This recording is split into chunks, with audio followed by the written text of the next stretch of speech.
नमस्कार, प्रणाम। हम सूरत प्रदेशी संघ के प्रिंसिपल राजकोट गुजरात से।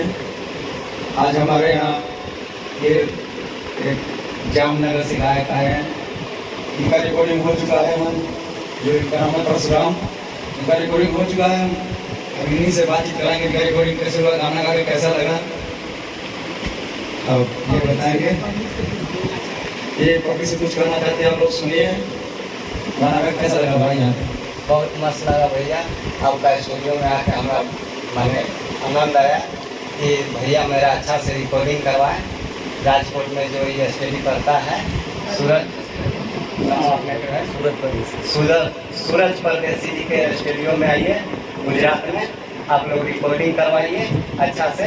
बहुत भैया मानदान सब कुछ करते हैं, ऐसा कुछ बात नहीं। अपना नियत बुलाते हैं और स्टेशन से भी जाकर उठा के जल्दी जाके आपका गवा के फिर छोड़ देते हैं।